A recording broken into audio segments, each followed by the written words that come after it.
I remember when Fonte and Nicolay did Foreign Exchange album.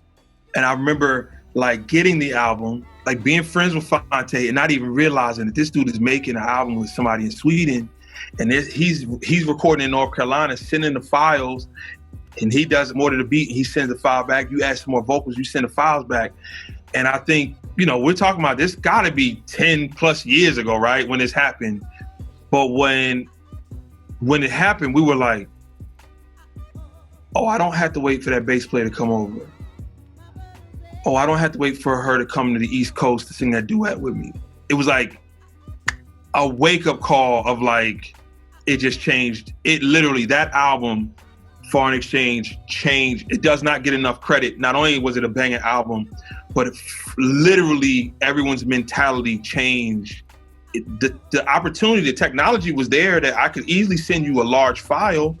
We just never thought about, me and you could write an album, do an album right now. I mean, every album I've done since then, majority of the people have not been in the studio with me, So I think just from a convenience standpoint of like getting it done, as well as most of the people I work with are parents. Most of us all got kids. Most of the cats is laying bass lines. When me and Fonte did the Tigolero album, I had just had my third son.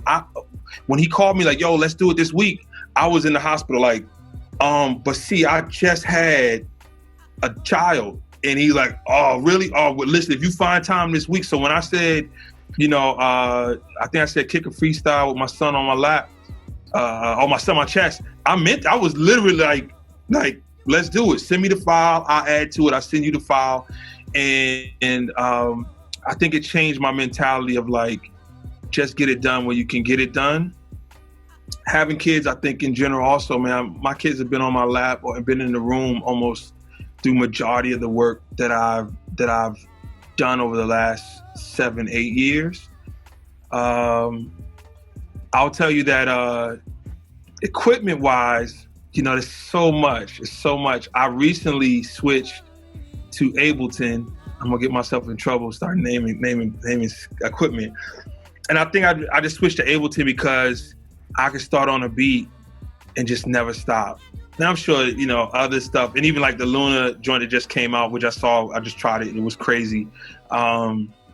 It's one thing where, you move to the MP and you lay a kick and a snare and a hi-hat, and then you never press stop, and then you move to the rolling bass module and you play a bass line, then you don't stop, and the joints just keep rocking, and then you move to the keyboard and you find your chords, you find your sounds, and then after that, while I'm playing the chords, I hear a dope hook. I'm like, oh, okay, let me do that. And then I pull the mic up and I put the headphones on and I've never pressed stop.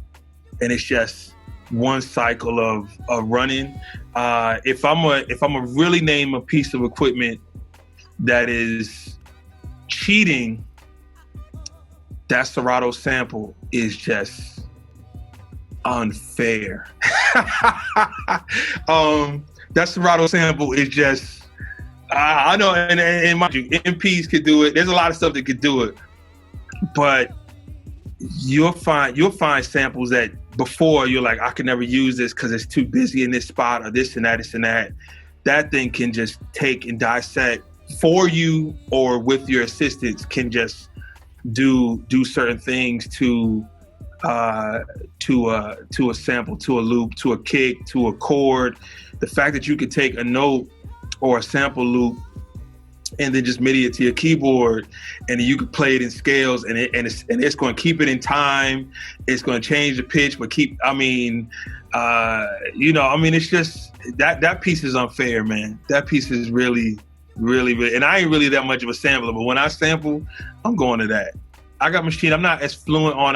I'm definitely an MP head, but just how you can manipulate, and Serato has mastered that whole time stretching aspect, right? So, even if it's like towards the end of this joint, it gets a little sloppy, then okay, I'm gonna go to the end of the joint and I'm gonna time stretch that spot.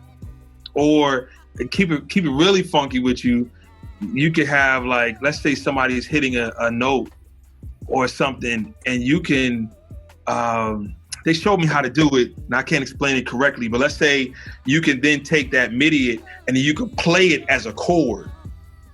Like da da da da da da da da, and play it, and the whole loop plays as a chord. Now it's like, what are y'all doing? Like it all in time, not you know, it's like all in the same.